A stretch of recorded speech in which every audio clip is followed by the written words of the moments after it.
السلام علیکم ورحمۃ اللہ وبرکاتہ۔ الحمد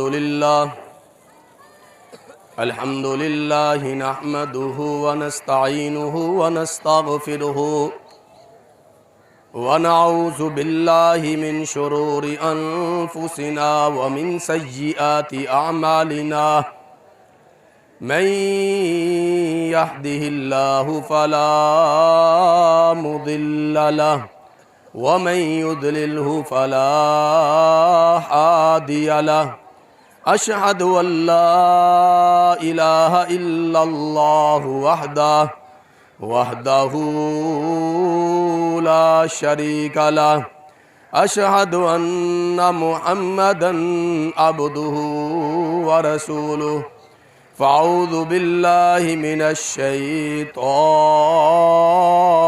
الرجیم بسم اللہ الرحمن الرحیم قال اللہ تعالی فی القرآن المجید والفرقان الحمید خذ العفو وأمر بالعرف وأعرض عن الجاہلین۔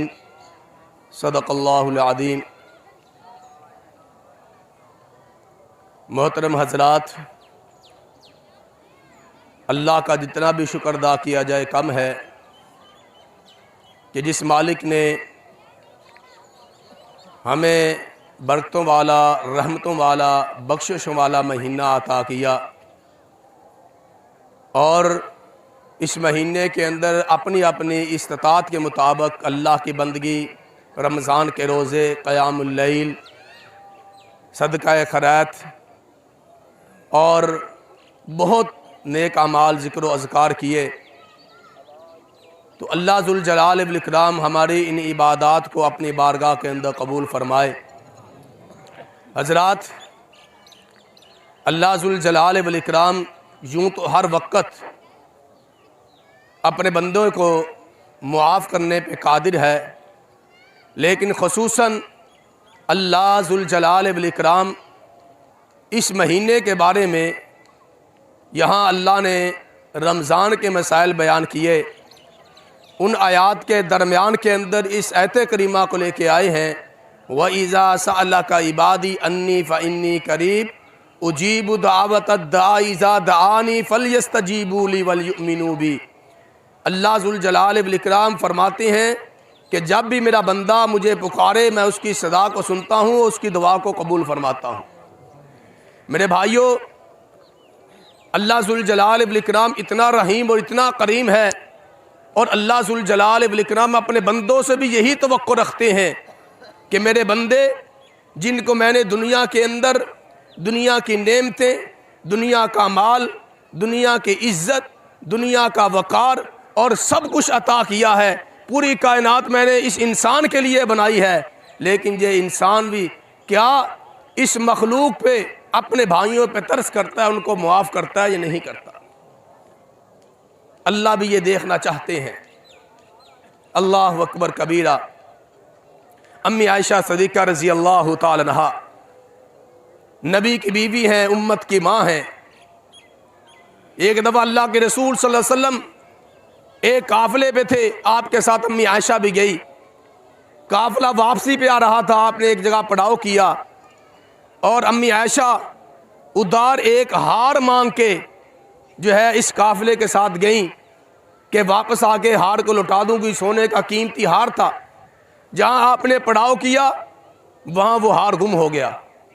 امی عائشہ صدیقہ رضی اللہ تعالیٰ عنہا اور آپ کے محرم رشتہ دار، یعنی کہ جن کے ساتھ آپ کا نکاح نہیں ہو سکتا تھا، آپ کے قریبی بھائی یا اس طرح کے لوگ ساتھ تھے، آپ کے چچا، تو آپ قافلے سے پیچھے رہ گئیں۔ منافقین نے، اسلام کے دشمنوں نے، نبی کے دشمنوں نے بڑی بڑی باتیں کی، امی عائشہ کے بارے میں تہمتیں لگائیں، نہ کچھ دیکھا نہ کچھ سنا، ایسے ہی بہتان لگا دیے۔ تو میرے بھائیوں، یہ بات چھوٹی نہیں تھی۔ وقت کا نبی ہو، امت کی ماں ہو اور اس کی چادر پہ داغ لگ جائے، ایسی تہمت لگ جائے بدکاری کی، یہ بہت بڑی بات ہے۔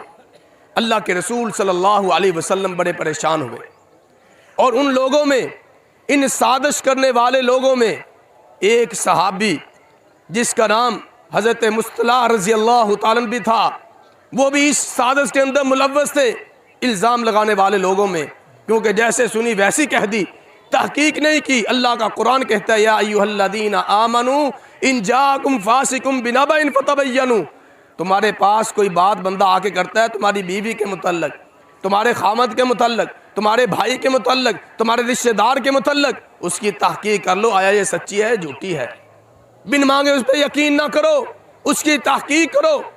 تو میرے بھائیوں، ان لوگوں نے ایسے ہی بات کو سنا، اس پہ عمل کر لیا۔ اب حضرت ابوبکر صدیق رضی اللہ تعالیٰ وہ امی عائشہ کے والد ہیں۔ حضرت ابوبکر صدیق بڑے سخی شخص تھے۔ حضرت ابوبکر صدیق اس صحابی کے جو حضرت مصطلح تھے رضی اللہ تعالیٰ عنہ، ان کے گھر کا مکمل خرچہ اپنی جیب سے ہر مہینے دیتے تھے، مکمل راشن لے کے دیا کرتے تھے۔ اللہ کے رسول صلی اللہ علیہ وسلم نے کی بیوی پہ اور حضرت ابوبکر کی بیٹی حضرت عائشہ پہ جب تہمت لگی، آپ نے ان کے گھر کا جو راشن دیتے تھے وہ بند کر دیا، ختم کر دیا سلسلہ۔ تو اللہ کے رسول صلی اللہ علیہ وسلم کو پتہ چلا اور اللہ نے اپنے نبی کی طرف وحی کی کہ اپنی ذاتیات کے لیے نیکیوں کو نہ چھوڑو، اپنی ذاتیات کے لیے لوگوں کے ساتھ دشمنی نہ بڑھاؤ۔ حضرت ابوبکر صدیق کا نام لے کے اللہ کے رسول نے کہا کہ ابوبکر، اللہ نے آپ کے متعلق یہ مجھے حکم دیا ہے کہ تم نے اس صحابی کا خرچہ راشن جو پورے مہینے کا خرچہ اٹھاتے تھے اس کا اس لیے بند کر دیا کہ وہ امی عائشہ کی تہمت میں ملوث تھا، اگر وہ جھوٹا ہے تو اللہ سے سزا پائے گا، لیکن تم اپنی نیکی کو جاری رکھو۔ اور حضرت ابوبکر صدیق اتنے نرم دل تھے، آپ نے فوراً وہ خرچہ پھر سے بحال کر دیا۔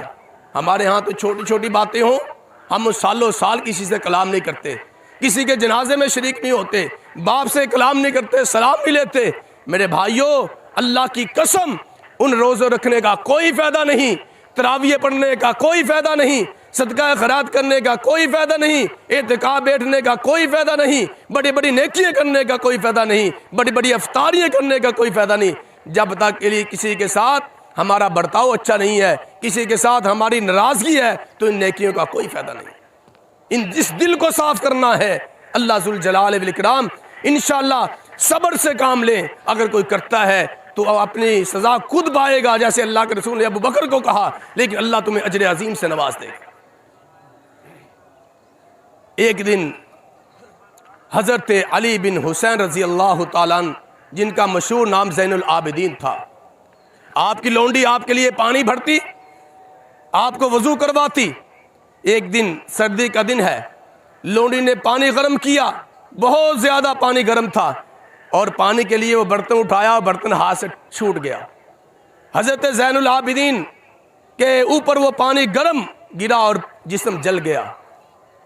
حضرت زین العابدین نے اپنی لونڈی کی طرف غصے کے ساتھ دیکھا، اور اس وقت کے نوکر، اس وقت کی لونڈیاں، اس وقت کے غلام، اللہ کی قسم وہ بھی اللہ کے فرما بردار ہوتے تھے۔ انہوں نے کہا کہ حضرت والکاظمین الغیظ والعافین عن الناس، اللہ حکم دیتا ہے غصے کو پی جاؤ اور لوگوں کو معاف کر دو۔ حضرت زین العابدین نے جب یہ بات سنی، فوراً غصہ ختم کر کے اسے معاف کر دیا۔ ایک لونڈی ہے، ایک نوکر ہے، لیکن یہ اہل بیت میں ایک شخص ہے، پانی گرا، جسم جل گیا، لیکن اس کے باوجود فوراً اللہ کے نبی کی حدیث سنی، قرآن کا فیصلہ سنا، اسے معاف کر دیا۔ یہ ہے میرے بھائیو اللہ کی بندگی، یہ ہے اللہ ذوالجلال والاکرام کے احکامات پہ پابند رہنا، کہ اپنی ذات کے لیے غصہ نہیں رکھا۔ دین کے لیے غصہ ہو، اسلام کے لیے غصہ ہو، جائز ہے، لیکن اپنی ذات تک نہیں۔ میرے بھائیو، ہم نے رمضان کا مہینہ گزارا، اللہ کہتا ہے میں رمضان المبارک کے اندر اپنے بندوں کو معاف کرتا ہوں، میں روزہ داروں کی دعاؤں کو قبول کرتا ہوں، میں جہنم سے آزاد کرتا ہوں، جنت کے داخلے عطا کرتا ہوں، میں ایک نیکی کو 700 گنا، 700 لاکھ بھی بنا دیتا ہوں، 700 کروڑ بھی بنا دیتا ہوں، 700 ارب اور خرب بھی بنا دیتا ہوں۔ جیسے انسان کا خلوص ہوتا ہے، اللہ تو اتنا نرم دل اپنے بندوں کے لیے ہے، 70 ماہوں سے زیادہ کریم اور رحیم ہے، لیکن بندے رمضان کے روزے رکھ کے گناہوں سے پاک ہو کے اپنے بھائیوں کو معاف نہ کریں، اپنے بندوں کو معاف نہ کریں، تو تو میرے بھائیوں پھر اللہ ذوالجلال والاکرام بھی دیکھتا ہے کہ یہ میرے بندے جن کو میں نے معاف کر دیا، ساری زندگی یہ پاپ کرتے رہے، گناہ کرتے رہے، بڑی بڑی غلطیاں کرتے رہے، میں نے ان کو معاف کر دیا، یہ میرے بندوں کو معاف کرنے کے لیے تیار نہیں ہے۔ آپ نے موسیٰ علیہ السلام کا واقعہ سنا ہوگا۔ سیدنا موسیٰ علیہ السلام کے پاس قوم اکٹھی ہو کے آئی، کہا کہ اللہ کے رسول جو ہے بارش نہیں ہو رہی، فصلیں تباہ ہو گئی ہیں، جانور ہلاک ہو رہے ہیں، فصلوں نے جو ہے سبزہ اگانا بند کر دیا ہے۔ حضرت موسیٰ نے ساری قوم کو لیا اور کھلے میدان کے اندر آ گئے اور اللہ سے دعا کی کہ اللہ اپنی رحمت کی بارش نازل کر دے، اگر رحمت کی بارش نازل نہ ہوئی یہ انسان بھی مر جائیں گے اور یہ کھیتیاں ختم ہو گئی ہیں، جانور ہلاک ہو رہے ہیں۔ تو اللہ نے فرمایا کہ موسیٰ اس مجمع کے اندر ایک ایسا بندہ ہے جس سے میں ناراض ہوں، جس سے میں ناراض ہوں۔ موسیٰ علیہ السلام نے فرمایا کہ اللہ پھر کیا کرے؟ کہا کہ اعلان فرما دو وہ بندہ اس مجمع سے چلا جائے، میں اپنی رحمت کی بارش نازل کر دوں۔ میرے بھائیوں مجھے پتا ہے میں کتنا گناہ گار ہوں، ہم سب کو پتا ہے ہم کتنے پاپی ہیں، کتنے ہم نے گناہ کیے، ہم سب کو معلوم ہے۔ وہ الگ بات ہے کہ ہم مومن بن کے پھرتے رہیں، ہم سب کو معلوم ہے۔ ہم اپنے گرے بانوں میں جھانکے ہمیں پتہ چل جائے گا کہ ہمارے نامہ اعمال میں کتنی نیکی ہیں، کتنے گناہ ہیں۔ اس بندے نے جب یہ اعلان سنا فوراً اللہ سے رابطہ کیا، اللہ میں نے ساری زندگی تیری نافرمانی کی، ساری زندگی تیری نافرمانی کی ہے، لیکن آج بھی میرے اوپر پردہ رکھ لے اور مجھے معاف کر دے، اور میری وجہ سے ان انسانوں کے اوپر ظلم نہ کر، اپنی رحمت کی بارش نازل کر دے۔ اللہ نے فوراً اس کی دعا کو سنا اور اپنی رحمت کو نازل فرما دی۔ موسیٰ علیہ السلام نے کہا اللہ اس مجمع سے بندہ تو کوئی نہیں اٹھ کے گیا، لیکن تیری رحمت کا نزول ہو گیا۔ تو اللہ ذوالجلال والاکرام نے فرمایا موسیٰ اس نے مجھ سے ساتھ سلو کر لی ہے، میرے ساتھ سلو کر لی اس نے۔ موسیٰ نے پھر شوق ظاہر کیا کہ اللہ میرا دل چاہتا ہے میں ایسے بندے کی زیارت کروں کہ جس کی وجہ سے چند منٹ پہلے بارش رکی ہوئی تھی، اللہ اتنا ناراض تھا، اب اس نے ایسی توبہ کی ہے کہ فوراً اللہ نے اس کی توبہ کو قبول کر لیا۔ تو موسیٰ علیہ السلام نے کہا کہ موسیٰ کو اللہ نے کہا موسیٰ جب وہ گناہ گار تھا، مجھ سے دور تھا، میرے ساتھ اس کی جنگ و لڑائی تھی، میں نے اس وقت پردہ ڈالے رکھا، اب تو میرا دوست بن چکا ہے، اب میں کیسے اس کا دیدار۔ تو یہ وہ اللہ غفور رحیم ہے، 70 ماہوں سے زیادہ رحم کرنے والا ہے۔ تو میرے بھائیوں عید کا دن ہے، بخشش کا دن ہے، معافی کا دن ہے، خوشی کا دن ہے۔ اس دن کسی کے ساتھ ناراضگی ہے، اللہ کے لیے آپ جو ہے معاف کریں، سلو کریں۔